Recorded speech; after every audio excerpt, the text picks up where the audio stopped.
What is up, coordinators and naturals? I am just a simple Newtype, and in this episode, we are returning to the Astrayverse as we begin our coverage of Mobile Suit Gundam Seed Destiny Astray R. Last time in Destiny Astray B, we followed Guy as he battled his father figure, Dante. Dante was defeated, but continued being a father figure for Elsa and Lily. This time, we shift focus back on Lo and the Junk Guild. This first half of the novel is all about the Kaleid-fuke, a new tool made by Lo. Lo helps DSSD, and he is finally reunited with the Baku head from the original Astray OVA. So let's get into this.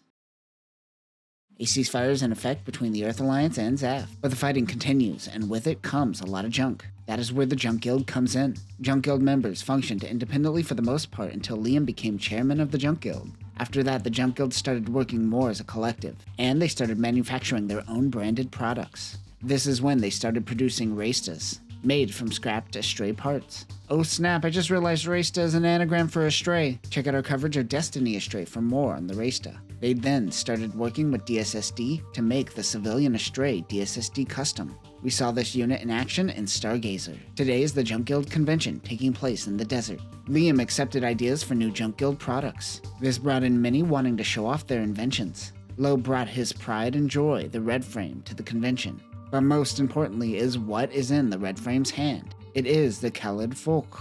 This is Welsh for Excalibur. Also, it should have a DF sound instead of a VT sound, proving that the Japanese can't spell Welsh words either. It's not just English words, they just suck at spelling. The Kaleid-fuke is a multi-purpose tool that is meant for cutting and welding. It has a short build cutter and a long build knife along with the build torch. However, when the limiter is off, the torch can function as a beam saber and a beam gun. The Kaleid-fuke can also scatter Mirage colloid particles to help maintain balance, but it can also be used as a Mirage colloid disruptor and detector. The limiter can be taken completely off to fire 1 megaparticle beam, but it will destroy the Kaleid-fuke. He shows off the many functions of the tool. Many are concerned that it can be used as a weapon even though it has limiters. But Junk Guild members, like the group Stardust Caravan, are looking to arm themselves. Stardust Caravan was recently attacked by Zaft. There is a legal loophole they are taking advantage of here. The Junk Guild isn't allowed weapons as civilians, but they are allowed to defend themselves. Removing the limiter turns this tool into a weapon which suddenly becomes legally okay once a battle begins. It's like a space version of Stand Your Ground laws. Kisato tells Lo to calm down in her Wattfield custom Baku. The TMF A802 PMod W Baku Wattfield custom type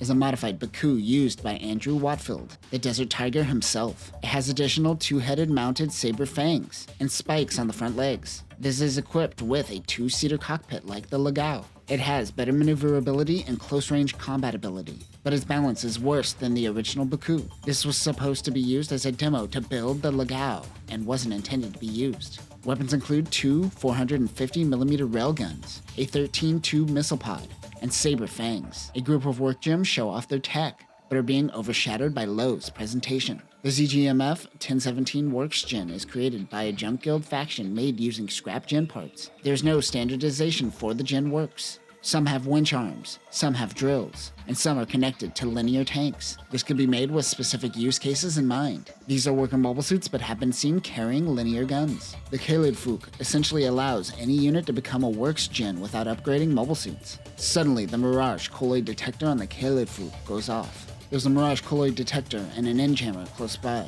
Lo thinks it is an end dagger N. The Kaleid-fuke scatters Mirage colloid. People watch as the red frame flies up. It finds a faint shadow of a mobile suit due to the scattering particles. Lo takes off the limiter on the Kaleid-fuke and turns it into a sweet sword. He takes out the arm of the end dagger. It instantly retreats. Lo believes they were after the Kaleid-fuke, as this is a game changer for the civilian market. Everyone at the convention was watching the fight. That fight was the ultimate marketing tool as everyone wants to buy a Kaleid-fuke now. We learn that the person who sent the end dagger is a man named Valerio Valeri, who goes simply by Double V. Lo visits DSSD. He recently returned from Mars. Liam helped arrange a meeting. He also wants to pitch the Kaleid-fuke to them. They're now in the mass production phase, but DSSD doesn't want it. It looks too much like a weapon for them. Lo is using a modified civilian Astray. His version is a variant of the Turn Delta that he is making on behalf of Satona Winters, the Martian girl. He shows it off to the DSSD technicians and pitches them on the mobile suit. Suddenly, enemy mobile suits approach. It is a Gen High Maneuver Type 2. This was also used by the Junius 7 terrorists. Lo helps defend DSSD with the other civilian Astrays. Kisato is also here, but she is powerless. Next to her is a man who is hostile towards the Junk Guild. It is Double V.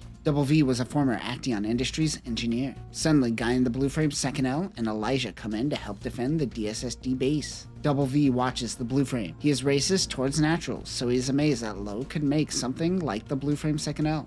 Lo heads back to the station to grab his red frame. He wonders what Guy is doing here. They were chasing these raiders. Him helping out here is just a coincidence. Lo uses the Kaleid-fuke as a sword. He starts pitching his invention mid-battle. Elijah says, "When did you start selling weapons?" Lo reiterates that it is not a weapon. Yeah, it kind of is. Mid-battle, he realizes he became a weapon stealer. Whoops! The Gigafloat became a target during the war from everyone, but has maintained its neutrality thanks to the fact that it can move.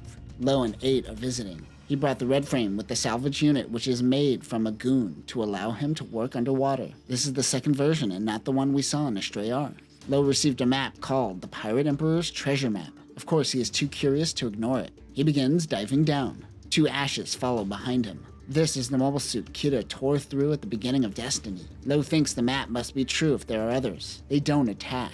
They are all waiting to find the treasure before making a move. He finds a cave. Kisato and the professor are lounging out on the Gigafloat. The writer of this novel spends around 800 words describing the professor's body, hidden as Kisato's insecurities. I see you, writer. I know what you're doing. Lo went deep into the cave until he found air. This version of the salvage unit is detachable, unlike the original. Lo is then attacked by the ashes. He pulls out the Gerbera Strait. Lo is also using the new Dreg head. This is a new head that incorporates Mirage Colloid to work with the Kaleid-fuke. There are additional sensors, but its biggest upgrade is its beam antenna. He slices through one ash and destroys it. He tells the remaining ash to back off. The ash agrees.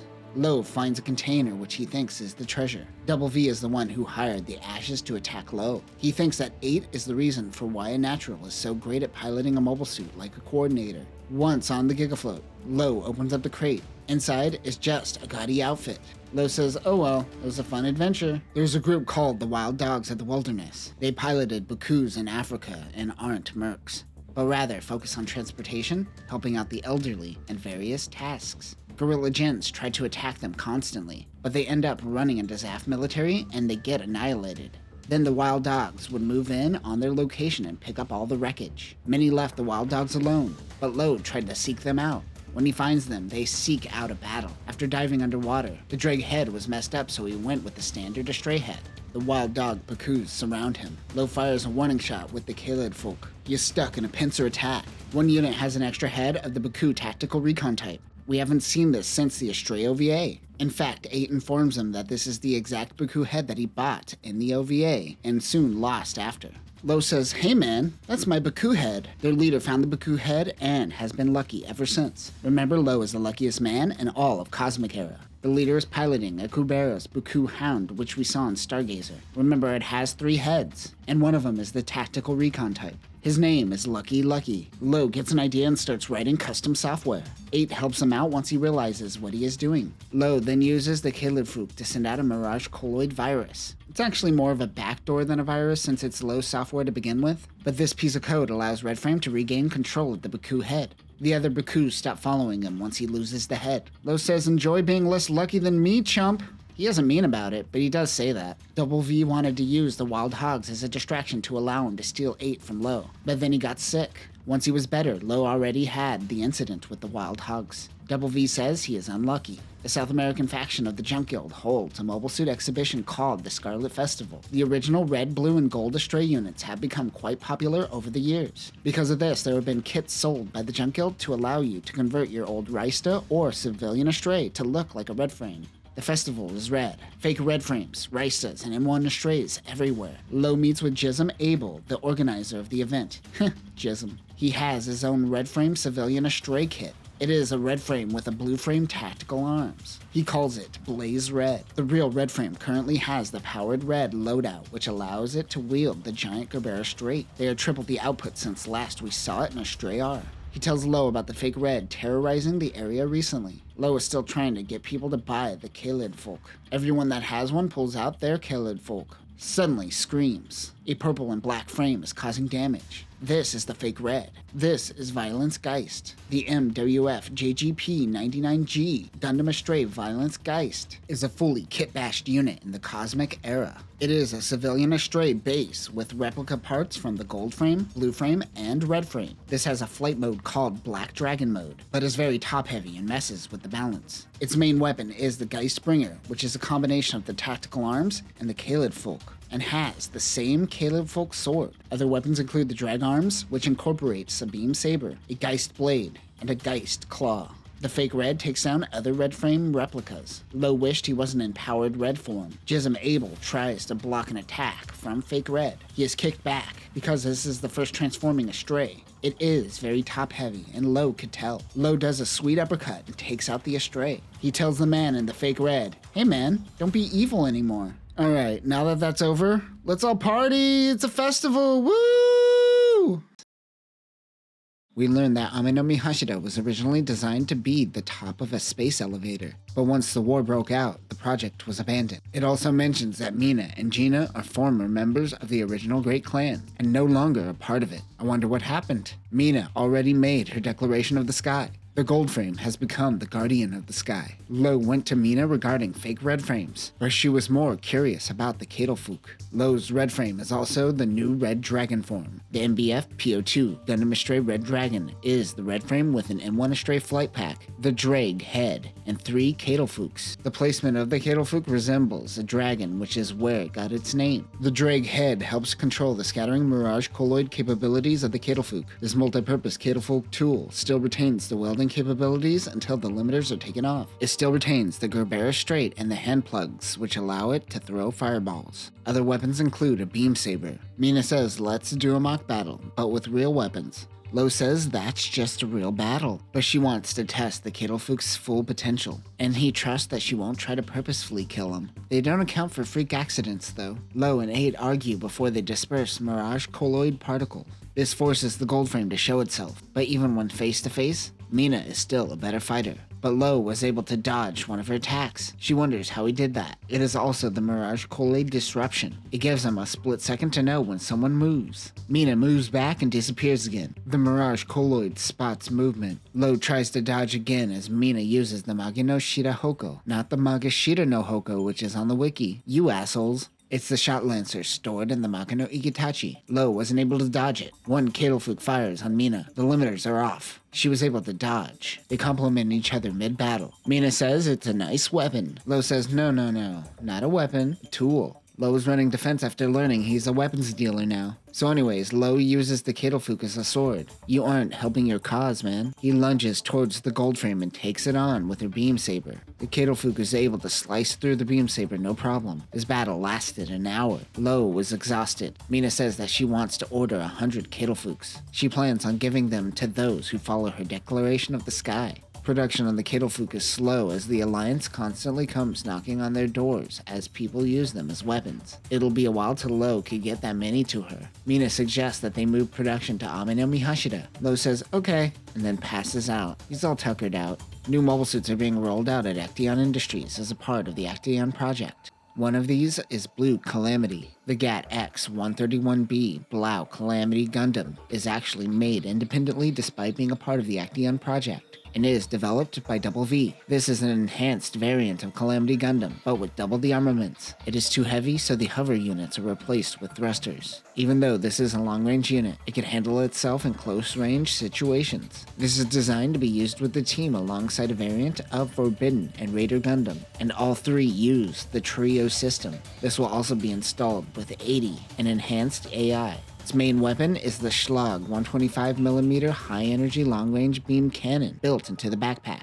The Scylla 580mm multi-phase energy cannon is designed to wear down enemies with bombardment. Other weapons include an anti-beam shield which stores a pair of 115mm dual-ram cannons, and a combined shield with a Gatling gun. This was a part of the second phase of the GAT X series. Double V is the one who happens to be in charge of this project. Dude really has a beef with Lo. I'm excited for the end of the story where you two are best friends. Double V wants to replace natural pilots with artificial intelligence. He has an AI that tells him to calm down. Double V plans on showing off his new AI using a Euclid, a mobile armor used during the attack on Heaven's base in Destiny. His bosses are all naturals and he can't stand trying to impress them. A mobile suit is rampaging near a top-secret military testing facility. They learn this is the Mars Jacket. It is piloted by a Martian. Lo happens to be close by. He wanted to see Double V's testing, but Lo helps the Martian. It happens to be Diego. Lo is in the powered red unit. Diego is still fanboying out about Lacus. Lo was able to calm down Diego, no problem. Now he wants to go check out that weapons test. You gotta sign an NDA though. Lo tries to sell the Kaleid-fuke to the military, but they don't want it. However, Diego shows interest in it. While showing off the weapon, an explosion goes off. The AI in the Euclid went rogue. It has the Schneider Schutz, which is a positron reflector shield. They need to pierce it with something with anti-beam coating. More Euclids start to emerge. Lo has to be careful not to kill the pilots. Someone comes over the comms and says there are no pilots. It's an artificial intelligence. They're starting to work together, and the AI is replicating. It's Double V himself. This is what was being tested. He and Diego move into action. 8 sends out a message to the rehome in Earth orbit that says, "Bring it down." Something giant falls from the sky. It is the 150 Gerbera. The sword is so sharp it didn't cause heat from friction during re-entry. He swings the 150 Gerbera and begins slicing through them. Their beam shields are useless. On Earth, the Euclids just hover on the ground, and they form a single line, which helps. Double V is mad that his AI has a flaw. He lies on his reports to the Eurasian Federation. He still wants to get his hands on 8. And that ends the Kaleid-fuke arc. Now we move on to the Turn Red arc. Jess Rabble is still using the Astray Outframe D made by Lo. Jess knew about the Kaleid-fuke as it was getting quite popular. He also knows that it is being used as a weapon. He feels that as a journalist he doesn't need one, but Lo says he should use it and review it honestly as a journalist. Lo modified this version of the Kaleid-fuke with a gun camera built into it. He decides to take it. Later he is on a job when he runs into Mercs. They seem to be working with the Eurasian Federation, called Sir Knight, using a modified goof ignited. He dressed as a knight, and no one saw his real face. He also doesn't have a Zaft accent. The goof also has a Kaleid-fuke. Jess got information from an informant who doesn't like him, which I assume is Kenneth Lucchini. He tries to ask for an interview, but is denied. He definitely comes off as a deserter. Then he worked on the city to try to report on Sir Knight. But Jess had to film from the outskirts of the city. Jess is patient and plays the waiting game. He then spots the goof out in the wild and begins filming. His new Kaleid-fuke gun camera is far superior from the old one. The goof begins attacking a target. It happens to be the new Blau Calamity. Jess says that this fight is getting bad. He has to get involved. He interjects and tells them to stop fighting. The goof slips into a hole. Then Calamity begins lobbing missiles towards the mobile suit. Jess notices Sir Knight bailing out of his goof. He points his Kaleid-fuke camera at the new mobile suit. Jess notes it is a variant of the Calamity, but something feels off. Calamity tells him that he isn't piloting the mobile suit. I'm just watching my AI handle business. Because of Injammers, he must be close by. It is Double V. He tells Jess to tell Lo of the existence of the Blau Calamity and that his name is Valerio Valeri. Then he takes off. Jess is confused but hopes Lo has answers. But first, he needs to interview Sir Knight. Jess shows the footage of Double V to Lo and he says, "Who the hell is this?" Even though he planned hits on him, he never met him face to face. Lo realizes he has an enemy. Who hates Lo? He's loved by everyone. Development was frozen on Double V's projects. If he had 8, he would be able to integrate it into his systems. Testing on Calamity is complete, so it's time for the next unit. It is the Gelb Raider. He also wants to create the Forbidden Vortex, but waits on that unit until he has the green light. He tests out Calamity in the simulator. He believes that a simulation is good enough data and doesn't care too much for real-life experience. He fights against the Strike Noir. Double V is able to simulate the pilot of the Strike Noir as well, which means he has data on Sven from Stargazer. He almost loses and pauses the simulation. He couldn't believe it. He shrugs it off and then adds the Gelb Raider to the simulation. The GAT-X 370G Gelb Raider Gundam is a variant of the Raider full spec rather than the original Raider, and is a transformable mobile suit. This picks up the speed where the Blau Calamity lacks.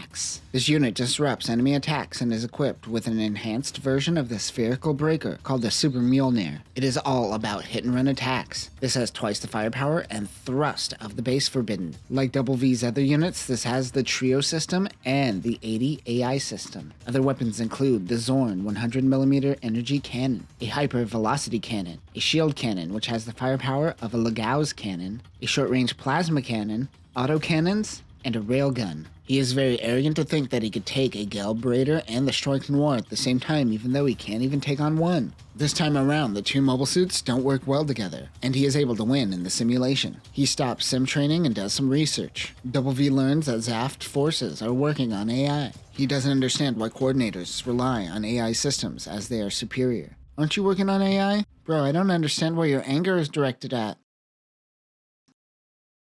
Lo is doing junk stuff out in space. He notes that many of his friends have been getting caught up in fights. Because of this, he hasn't had time to do some junking. That's his favorite thing. Currently, Lo is using vanilla red frame with just the Gerbera straight. 8 tells Lo to stop making Kisato worry about him. Suddenly, he notices the Destiny Impulse. The ZG-MF X56S Iota Destiny Impulse Gundam R is the continuation of the cancelled Theta Destiny Impulse Gundam. This unit is testing the buddy system, which pairs an ace pilot with an AI system. This will go on to influence the trio system. It is equipped with the new Destiny Silhouette Flyer and is capable of independent operation. This unit can also use striker packs. The core splinter was also removed. Its main weapon is the Wolfsbane long-range beam cannon, which came from Blast Impulse. This uses the Kerberos beam cannon. Other weapons include 20mm Seawiz, an anti-armor knife, a high-energy beam rifle, and a mobile shield. The mobile suit closes in on him. Destiny fires its Wolfbane long-range cannons. Lo calmly says, "Hey, check this out." He pulls out the Gerbera straight and slices one of the cannons. He can't do that move a second time.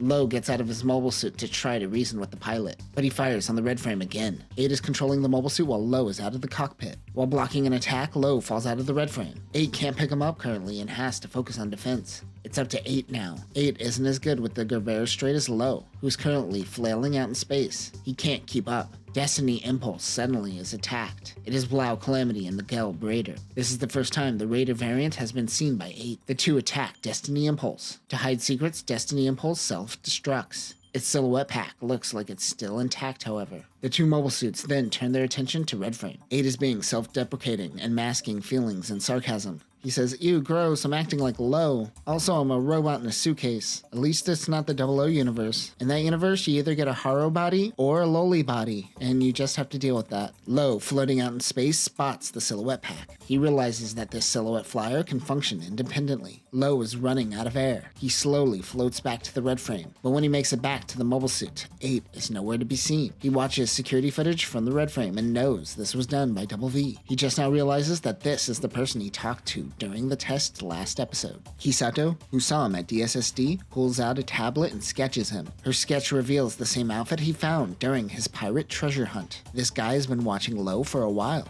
Lo's a genius in many parts of life, but completely clueless in others. At least he got there. Contacting Double V will get him closer to 8. Double V needs to get access to 8, but the only one who is ever able to do that is Mikhail Coast. Not even Lo or the Professor can. So he tries to reason with 8. If he could help replicate and mass-produce himself, Double V will give 8 back to Lo. This will be the 80 system. 8 brings up that one time that Lo left him underwater. He was also left with Jess when Lo went to Mars. 8 has a desire to return to Lo. The Destiny unit uses the buddy system, which means it's teamed up with a Diadaga. The Diadaga is exactly the same as Destiny Impulse R, but it has a different head and is controlled by AI. This is originally designed to collect data and improve AI, so that the buddy system will eventually use 2 AI systems, removing the human element completely. This has the same weapons as Destiny Impulse R.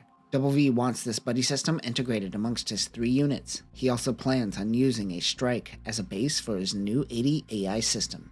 Double V spies on Diadaga and Destiny Impulse. Double V is controlling his 3 mobile suits from afar. He moves in with Blau Calamity, the Galbrader, and the newly made Rot Forbidden Gundam. The GAT X25-2R Rot Forbidden Gundam is based off of Forbidden Vortex, and the third of Double V's mobile suits. This has the highest defense than any other Forbidden variant. This too has a high assault form. It functions as a vanguard amongst the 3 Gundams. This unit will later be installed with the 80 AI system and the trio system. The energy deflection armor helps deflect attacks, though not best in close combat. Weapons include 75mm Seawiz, 2 115mm machine guns, 2 80mm railguns, a pair of plasma induction cannons, and a twin heavy scythe. Double V uses the 3 mobile suits to destroy Diadaga.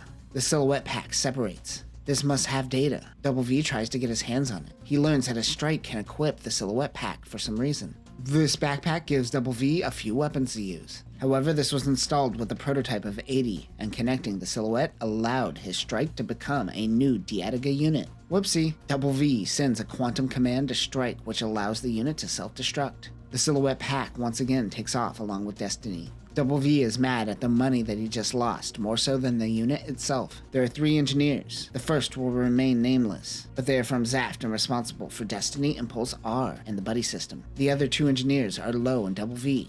It will take the 3 of them to create something new. That's such a random, vague statement. It won't even play into the conclusion of this story, so I hope it actually matters in the future. Also, who's the Zaft engineer? Low and Double V meet for the first time at Acton Industries. Low goes in for a handshake, but Double V says, "Ew, dirty natural germs." He gives 8 back to Low. 8 work with Double V's AI to create a new 80 system. He shows off his army. First, he shows the Blau Calamity, Gelb Raider, and Rot Forbidden. The pilots are now replaced with the 80 AI system and the Trio system, which was stolen from the Buddy system. Then a new mobile suit pops out of the ground. Double V plays music and has a drum roll and everything. So dramatic. This is Turn Red.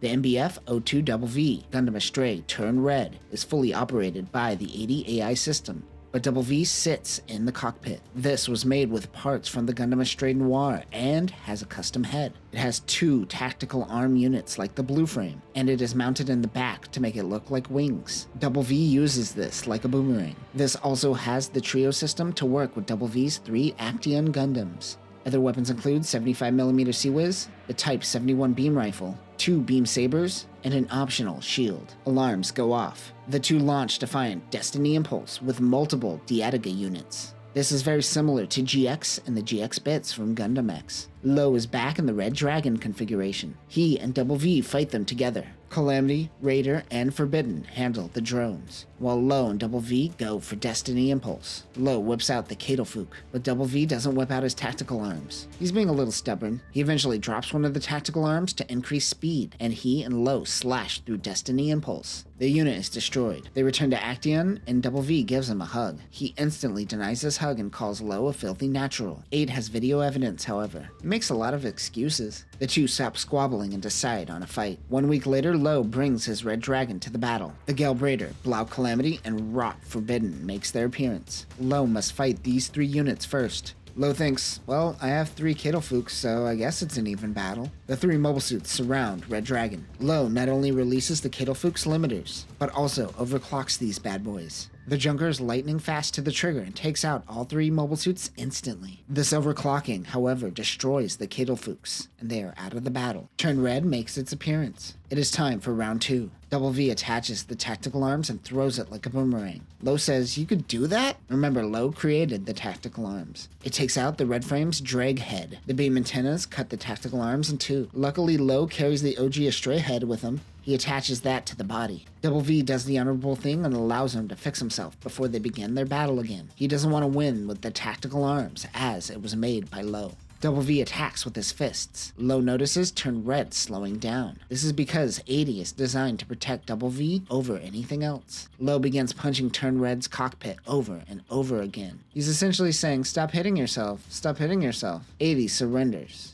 This is because the concussive blasts knocked out Double V. He wakes up defeated but refuses to accept it. Double V says that one day he will defeat Low. Low says, "Yeah, sure thing, buddy." They look at the setting sun. And that will conclude this story. But let's dive into a bonus story, which is more or less just an epilogue. Double V is called in by the executives at Acton Industries. They're questioning him on his spending. He also uses the company to write off his candy addiction. Double V thinks it's time to abandon ship and go somewhere new. Perhaps he should join the Junk Guild. No, he thinks he should rule the Junk Guild. Double V meets with Liam on the Gigafloat. He says, "Former chairman, you have served well, but it is my turn to rule." Liam is so confused. He says, "You know you have to be nominated if you want this job." Double V then challenges him to a duel. Liam sends a proxy in his stead. He sends Low. Double V meets at the same location he lost to Low. He says, "Luckily, that will never happen again." Those are some final words right before he realizes he is fighting Low again. Low says, "Hey, check out out this power loader I brought to make this fight interesting. Since their last fight, Double V upgraded the cockpit. He also upgraded the AI system, and he calls this one 800. Double V uses the sword tactical arms. Lo doesn't have the 150 Gerbera. Double V slices at the power loader. Lo then grabs Turn Red and shakes him, trying to knock him out again. It has been upgraded, and Double V can now drink tea without spilling a drop. Since Lo doesn't have any weapons, he suggests a contest of technical skills. They perform various tasks. While doing these tasks, 800 realizes it wasn't built by Double V, but rather all his data comes from Lo. Once again, 800 admits defeat. Double V says, "What the hell, man?" Unlike last battle, Double V this time admits defeat. Sometime later, Double V tells Lo that he was rehired at Acton Industries. The one thing Double V did build, the safety cockpit, proved to be useful to the Earth Alliance, and they want all his designs. He says this will give him the opportunity to create a new mobile suit, and this time, Double V is certain that he will beat Lo. And that will conclude Mobile Suit Gundam Seed Destiny Astray R.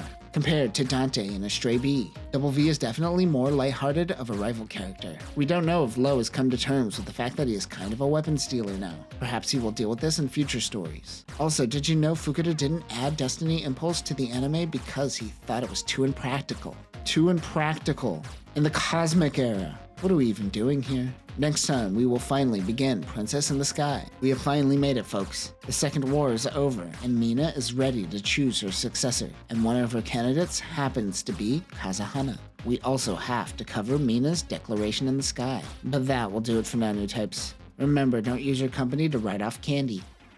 Peace.